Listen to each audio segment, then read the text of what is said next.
to capture the attention of an influencer or even a journalist? What are the tools, the must that you need to do that? This is what we're talking about in this episode. Bonjour. Hello, everyone. I'm Nata, host of the NATA PR School podcast. You're a successful entrepreneur or marketing manager, and you're about to launch a new product or service, or you've been selling your goods for quite some time, but you want to learn how to increase your visibility, get known, and reach more clients? At NATA PR, we deal with real clients every day, and we'll teach you simple, fun, and honest PR solutions. You'll learn easy steps to combine PR to social media right now. Keep listening and let's get started.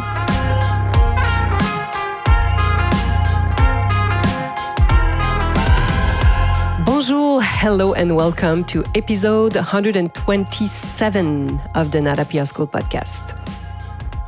Public relations and essential tools.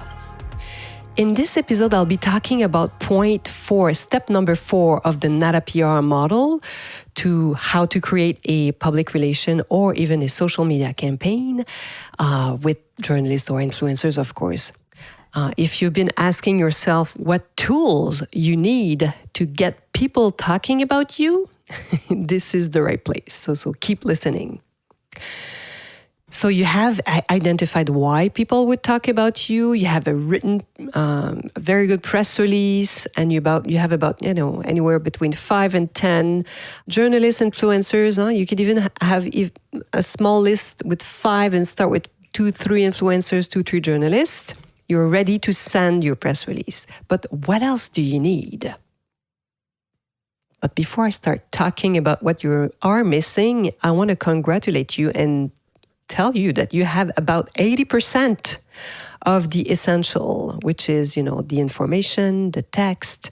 You have a great title for your press release. So really, more than 80% sometimes. But what's missing? Yes, of course, a visual. The visual aspect of your story. How do you want to illustrate your story? It seems simple, but remember that the quality is crucial here. You might interest a journalist with an excellent subject. You have a great a great story, but then suddenly they refuse to talk about you. Why? Because you don't have high definition pictures, high resolution, as we say, high-res images on your product, and you don't have them on a white background, and you don't have the pictures they need to talk about you. So you might lose the story. How crazy is that? But it does happen. And especially in this era where social media are so important, of course, as you can imagine, you almost don't exist if you don't have pictures or video. You barely exist in the world. If you don't know what the right type of image looks like if you don't know what kind of picture you should be using, go online. Go look at your trade publication, your industry. If you are in the motorsport, motor, boat, beauty, some publications that do talk about your companies or your competitors. Go look online. Go look also at what they are using, these media. What are type of images you see the most? So do you know which images or photos might be working? Listen to this, my friend, because more than 80% of the time, these images are provided by the company or the brand that's looking to get featured. This means having great images increases by a huge percentage chances to capture the attention of even influencers. If your material is beautiful, they can feature you if you have great videos. So what visual do you want to, send them to, and that they would be publishing? Don't send them also 10 pictures. Sometimes you need just one great image, a strong image. Could be enough.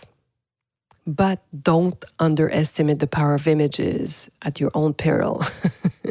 It's also what will grab the attention of readers, followers. What will people remember? They will first remember the image of your product, of you even, if it's you've been nominated to a new position.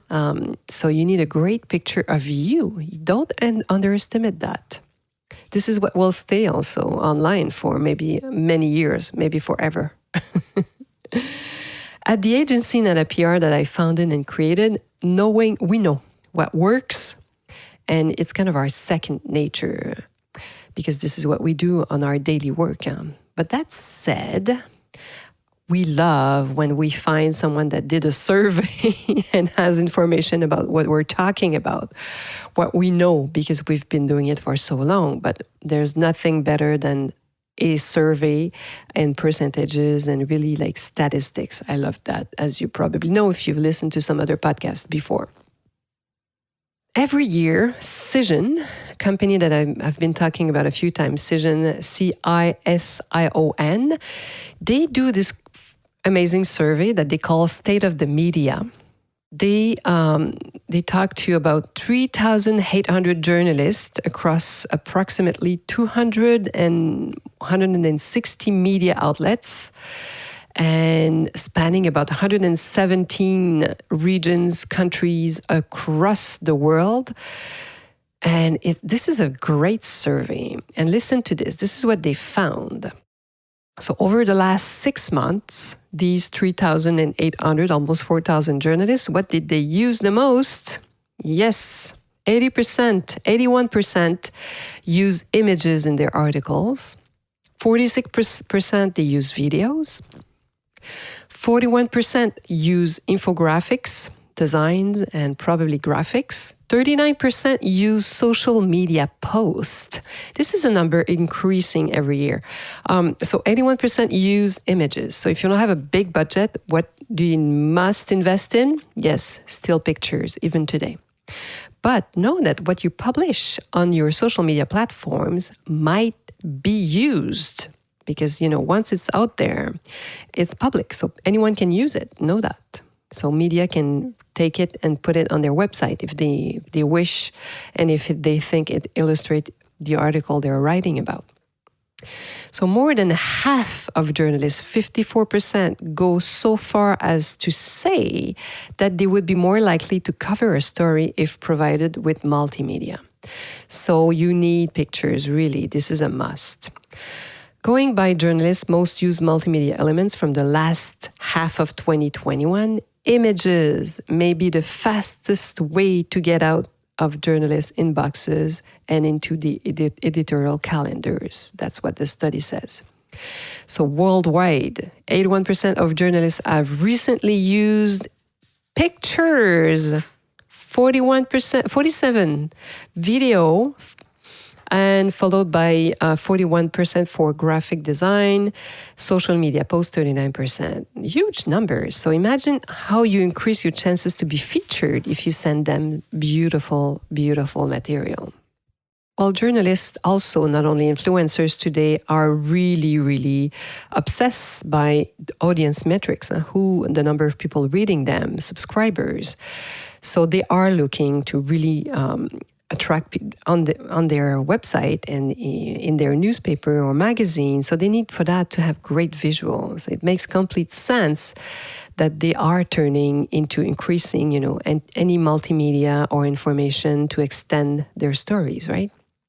So not only do photographs, video, audio clips, infographics, and illustrations help give context to a story, the visual dimension has been proven to increase consumer engagement. So this is why it's crucial. So I hope this has convinced you on how important it is to have high quality images, because the web and social media are really super important.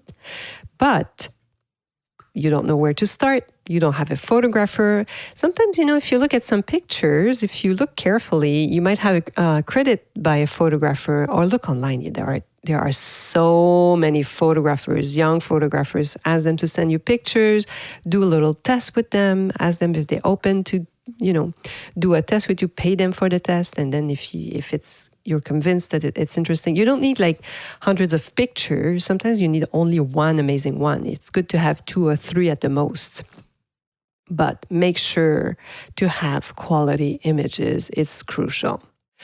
So if you want to learn more also about our 6-step model, today we're talking about step number 4. What are the essential tools? Now you know.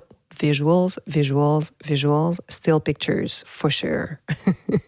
But you can download our model if you haven't done it yet. The link is below this podcast, below this episode. So hopefully you've enjoyed this little PR break and you'll be joining me next week. À la semaine prochaine.